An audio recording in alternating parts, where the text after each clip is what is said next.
Hello subscribers. I never thought this would happen to me. Never thought I'd be here, at the end of a marriage that seemed so perfect from the outside. But perfection is an illusion, isn't it? Especially when you're living with someone who's as good at lying as my wife was. It started innocently enough, or so I thought. My wife, Karen, had always been a bit high-strung, but she was also charming and persuasive. She could talk her way out of anything, and most people just ate it up. Even me. We had 2 kids together, both under the age of 10, and life was busy. Between work, school runs, and everything else, Karen often found herself needing to get around town. That's where Coach Mike, our son's football coach, came in. At first, I didn't think much of it. She'd come home from their son's football training sessions and casually mention how great Coach Mike was. "He's such a nice guy," she'd say. "Always on time, knows all the best drills." I smiled and nodded, not thinking twice about it. After all, what harm could there be in a friendly chat with a football coach? But then, the trips became more frequent. At first, it was once or twice a week. Then, it was almost every day. I didn't notice anything strange at first, just assumed she was busier than usual. But looking back now, I realize how naive I was. One evening, after another long day, Karen came home later than usual. She had taken the kids to soccer practice and had needed to run a few errands afterward. When she finally walked through the door, she looked flustered. Her hair was a mess, and her face was flushed. I asked if everything was okay, but she brushed me off like she always did. "Traffic," she said, tossing her keys onto the counter. "You know how it is." I believed her. Of course, I did. We'd been married for nearly a decade, and I trusted her. Or at least, I thought I did. Little did I know, those innocent rides were slowly turning into something far more sinister. And it wasn't until much later that I realized just how deep the deception ran. Karen's behavior started to change subtly at first. She began dressing differently, putting more effort into her appearance whenever she went to the football field. She would spend hours getting ready, choosing outfits that were a little too revealing for a casual trip to watch our son play sports. At first, I chalked it up to her wanting to look good for me, but soon I noticed that these efforts coincided with the days she knew Coach Mike would be around. Our conversations also started to shift. Whenever I brought up the topic of football or the coach, Karen would become defensive and irritable. She would snap at me, accusing me of being paranoid and controlling. It was unlike her, and I couldn't understand why she was reacting so strongly to simple questions about our son's activities. I tried to brush it off, telling myself that maybe she was just stressed from managing the household and taking care of the kids. The tension between us grew palpable. Conversations became strained, filled with unspoken accusations and simmering resentment. I found myself constantly questioning everything Karen said, unable to trust even the simplest of statements. It was exhausting, both mentally and emotionally. Despite my suspicions, I still clung to a shred of hope that things could be salvaged. I wanted to believe that Karen could change, that she could see the error of her ways and make amends. But deep down, I knew that the damage had already been done. The foundation of our marriage had crumbled, and there was no easy way to rebuild it. As the weeks turned into months, the cracks in our relationship became impossible to ignore. Our fights grew more frequent and intense, each one leaving us more broken than the last. Karen's lies piled up, each one more elaborate than the next. She fabricated stories about where she had been, who she had met, and what she had done. I tried to stay calm, but the constant barrage of falsehoods wore me down. I began to feel like I was living in a house of mirrors, where nothing was real and everything was distorted by Karen's manipulations. Despite my growing suspicion, I still hadn't put the pieces together completely. I was too focused on trying to save our marriage, hoping against hope that we could work through our issues. I suggested couples counseling, hoping that professional guidance might help us reconnect and rebuild our trust. But Karen dismissed the idea, claiming that we didn't need outside help and insisting that everything was fine. Deep down, I knew that something was fundamentally wrong. The foundation of our marriage was crumbling, and no amount of denial or avoidance could change that fact. But I wasn't ready to give up yet. I loved Karen, and I was willing to fight for our relationship, even if it meant confronting uncomfortable truths and facing painful realities. The seeds of doubt continued to grow in my mind. I started noticing small details that I had previously overlooked. Karen's phone was always close by, and she would quickly lock it whenever I approached. She spent hours scrolling through her device, often with a secretive smile on her face. It was subtle, but my instincts told me something was amiss. I tried to push the thoughts aside, telling myself that I was being paranoid. Maybe Karen was just stressed with managing the household and taking care of the kids. After all, we had both been under a lot of pressure lately. But the doubts lingered, gnawing at me every time Karen mentioned Coach Mike or her frequent trips. The tension between us escalated rapidly. Arguments became commonplace, and the once peaceful atmosphere of our home turned toxic. I found myself constantly questioning everything Karen said, unable to trust even the simplest of statements. It was exhausting, both mentally and emotionally.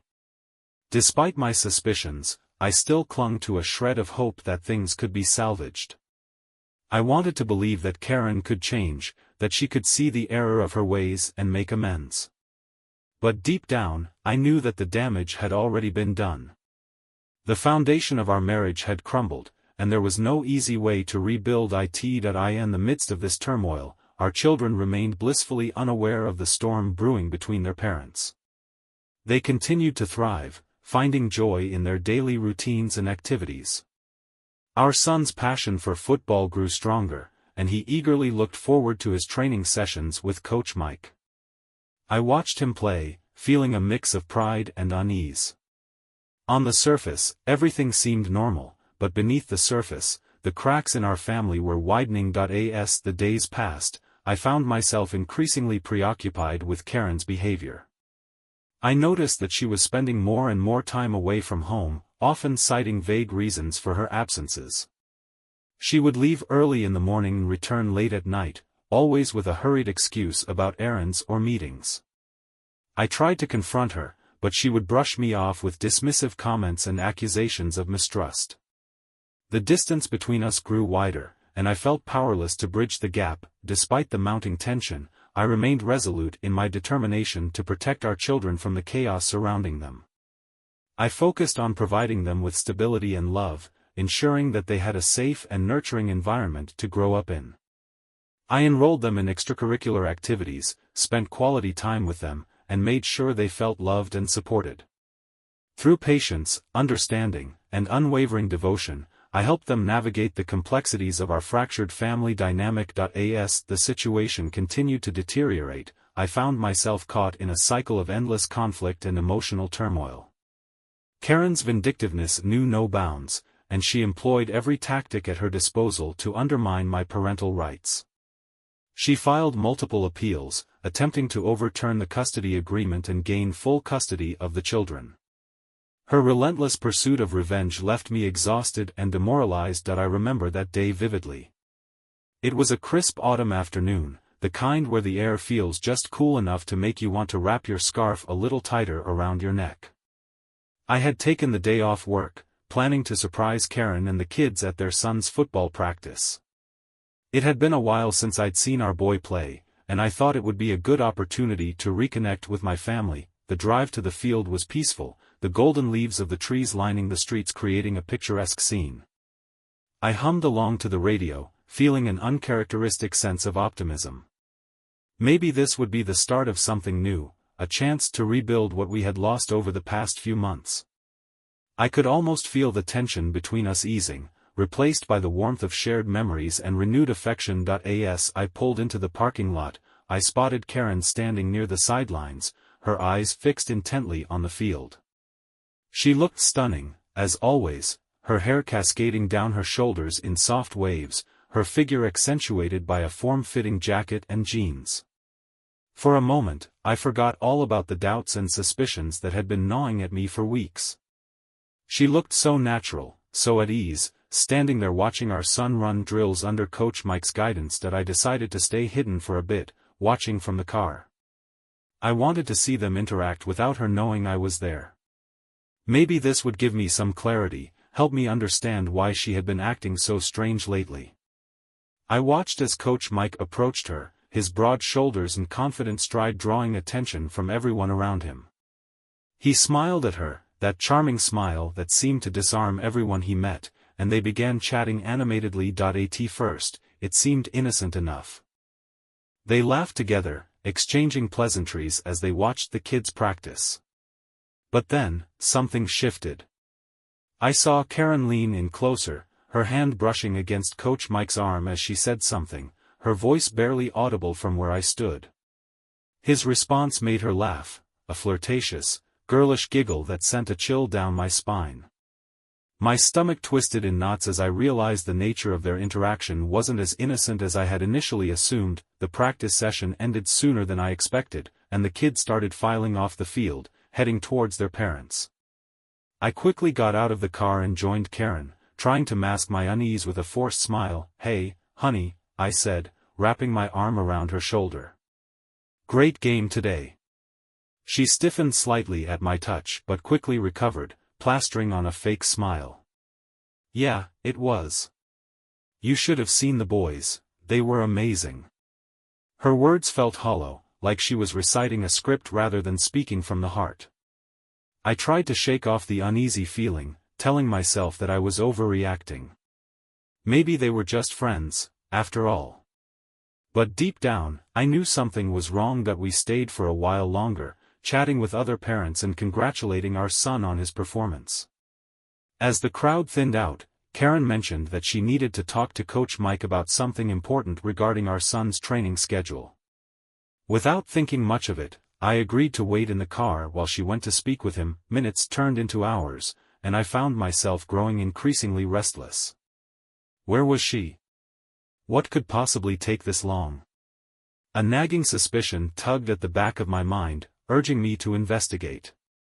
Finally, unable to contain my curiosity any longer, I decided to follow her. I walked towards the locker room area, my footsteps echoing softly in the empty hallway.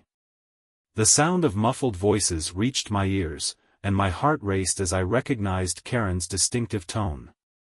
My gut told me to turn back, to walk away before I uncovered something I couldn't unsee. But I couldn't stop myself. I had to know the truth. Peering through the small window of the locker room door, I froze in horror.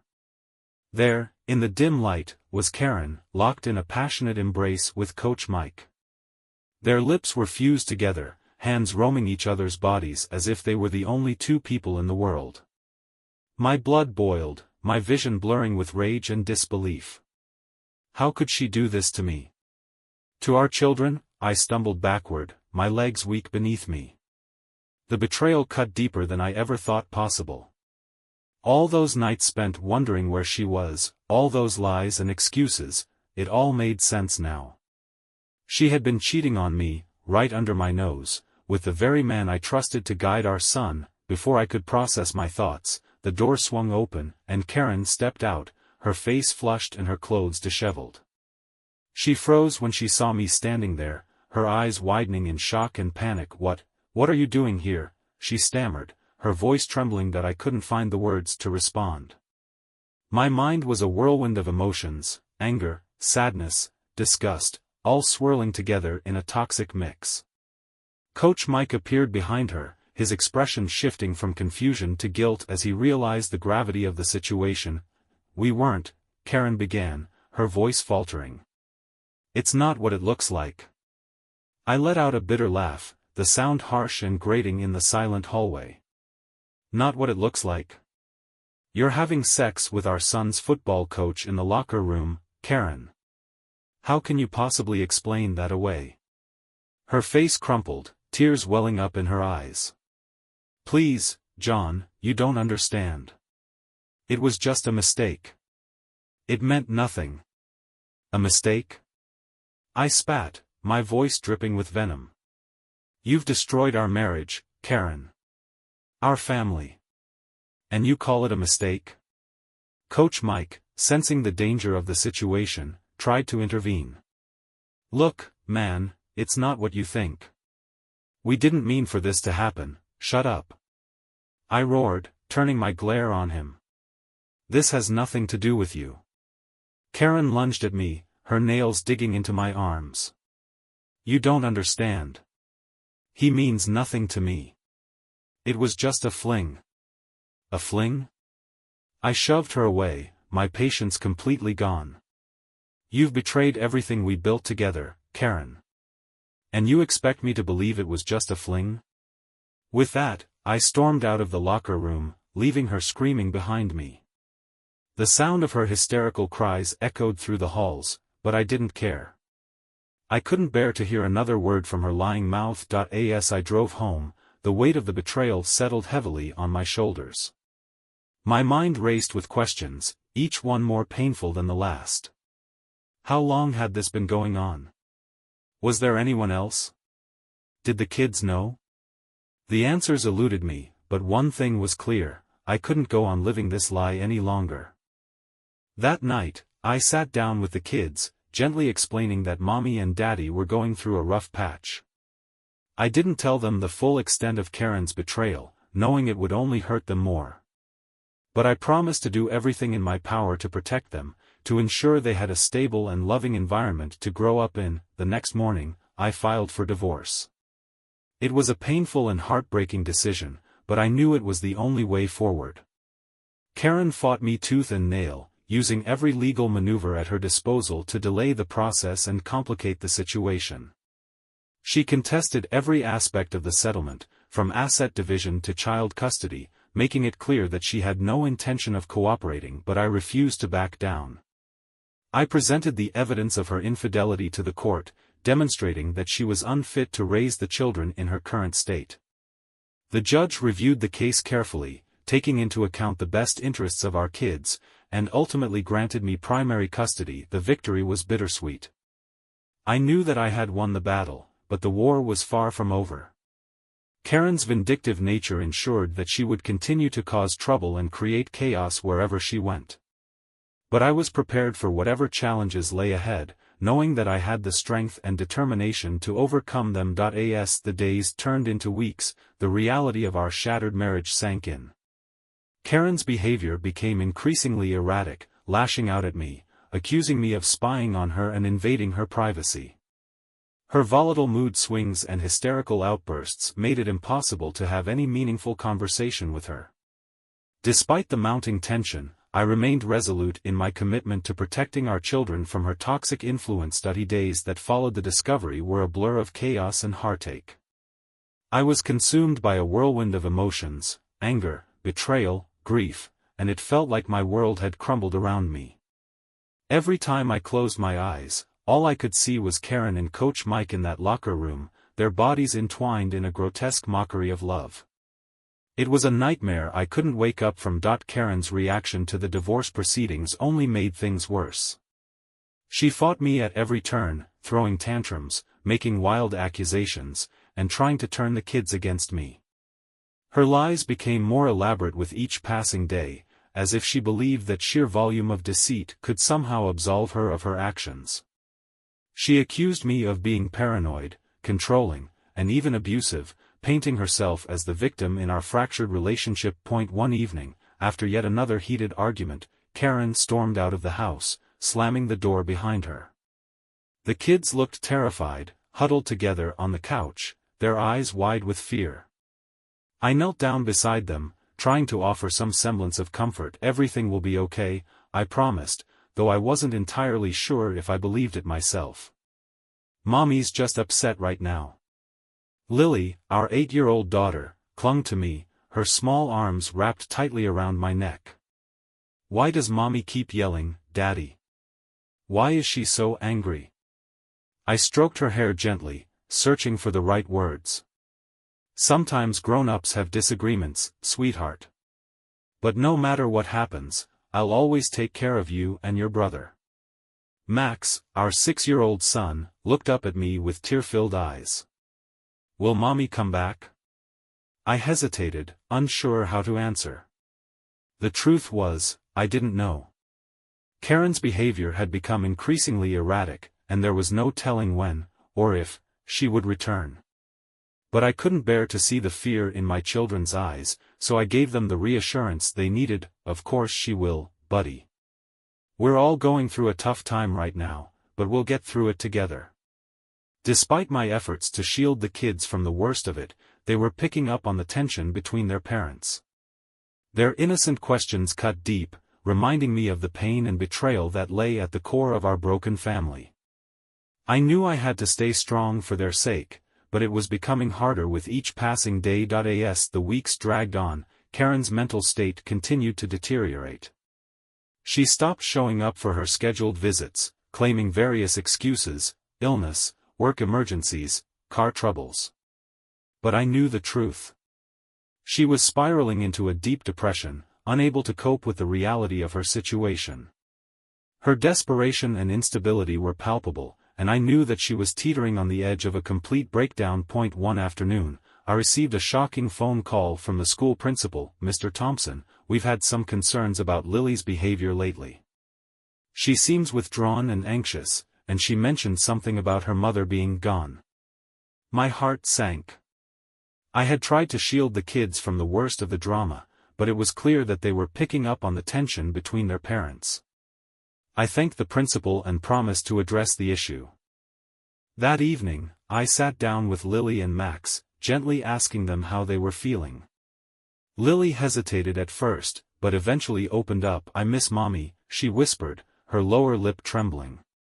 "Why doesn't she come to see us anymore?" My heart broke. I wanted to tell her the truth, that her mother had made bad choices and was struggling to get better, but I knew that wouldn't help. Instead, I chose my words carefully. "Mommy loves you very much, sweetie. But sometimes grown-ups have problems they need to work through. She's trying to get better, but it's taking some time." Lily nodded, but I could see the sadness in her eyes.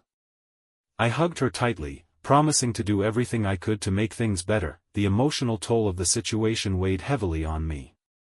I struggled to balance my responsibilities as a father with the overwhelming burden of dealing with Karen's downward spiral. It was a constant battle to shield my children from the worst of it while trying to maintain my own sanity. Despite the challenges, I remained committed to providing a stable and loving environment for my children. I enrolled them in extracurricular activities, spent quality time with them, and made sure they felt loved and supported. Through patience, understanding, and unwavering devotion, I helped them navigate the complexities of our fractured family dynamic. But Karen's interference continued to cast a shadow over our lives. She would show up unannounced, causing scenes and creating drama. She would badmouth me to the kids, trying to turn them against me and undermine my authority. Her manipulative tactics were relentless, and I found myself constantly on guard, protecting my children from her toxic influence. One particularly grueling night, my phone rang at 2 a.m. I groggily answered, knowing exactly who it would be. "John, please. You have to let me see them." Karen's voice was slurred, and I could hear the unmistakable sound of alcohol in the background. "Not now, Karen. It's 2 a.m. The kids are sleeping. I don't care. I need to see them. You can't keep me away from my own children." I pinched the bridge of my nose, trying to remain calm. "You know the terms of the custody agreement. You have visitation rights, but you can't show up whenever you want, especially when you're drunk." There was a pause on the other end of the line, followed by a sob.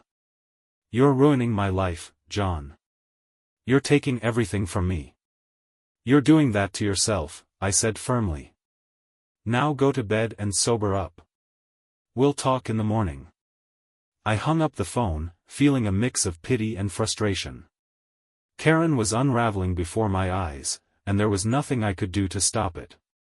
I had tried to protect her, to give her a chance to redeem herself, but she refused to take responsibility for her actions. As the months dragged on, I found myself caught in a cycle of endless legal battles and emotional turmoil.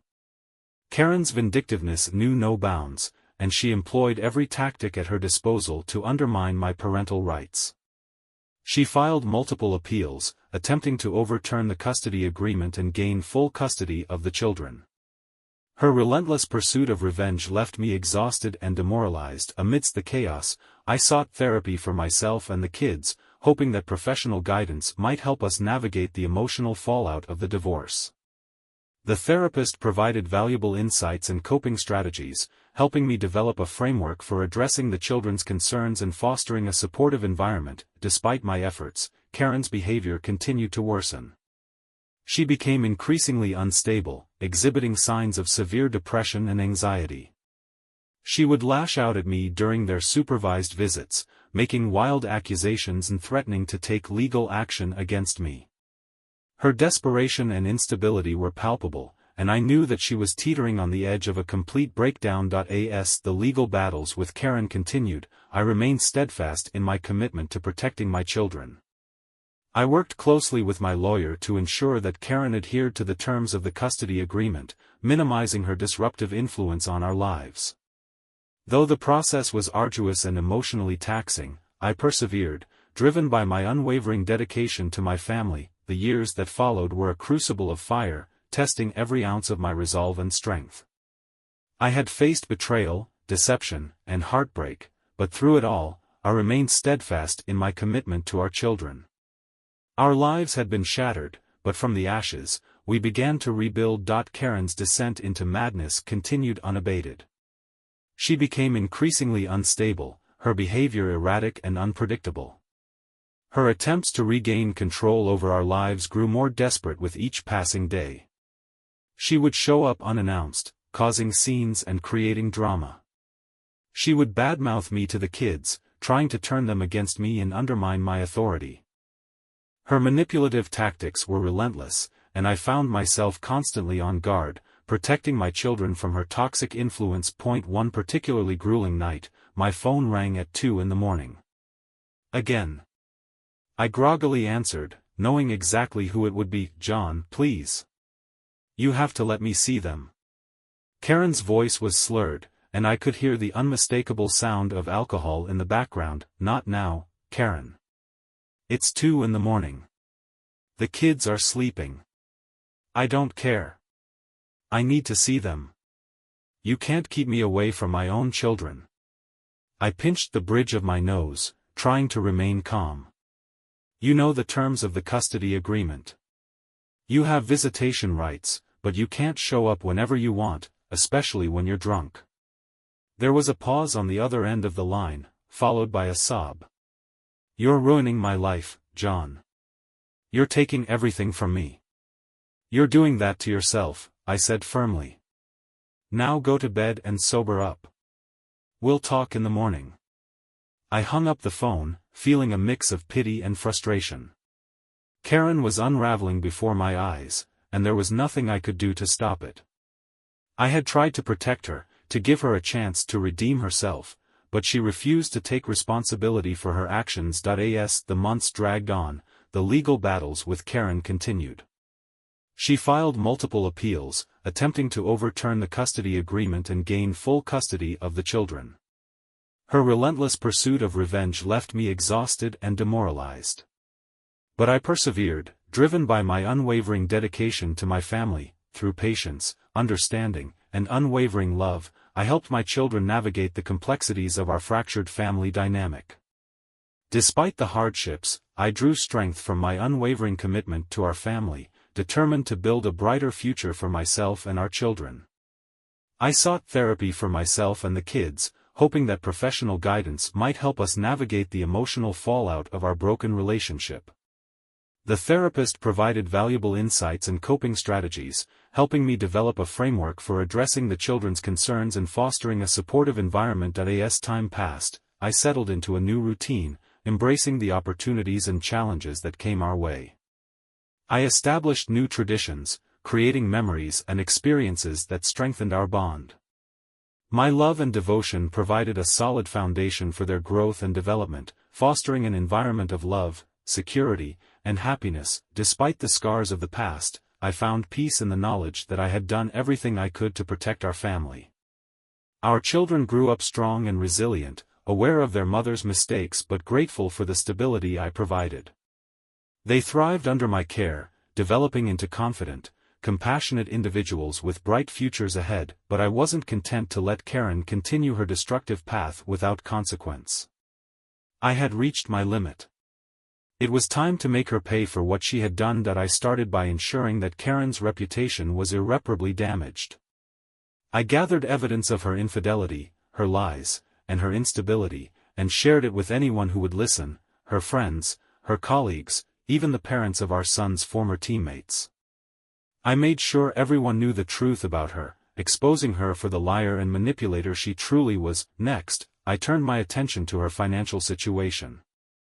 I hired a private investigator to dig into her finances, uncovering hidden accounts and assets she had tried to conceal during our divorce proceedings. With this newfound information, I took her back to court, demanding a fairer distribution of our assets. The judge, seeing the overwhelming evidence of her deceit, sided with me, leaving her financially crippled. I also ensured that her visits with the children were strictly supervised. Every interaction was monitored, every word recorded.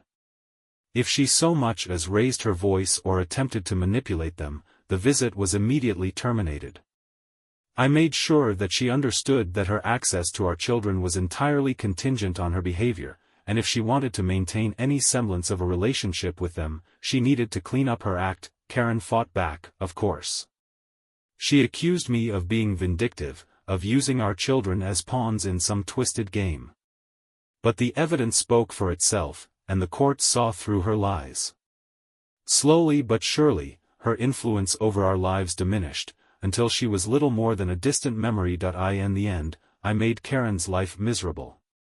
I stripped her of everything she held dear, her reputation, her financial security, her relationship with our children. And yet, despite all of this, I never once felt guilty.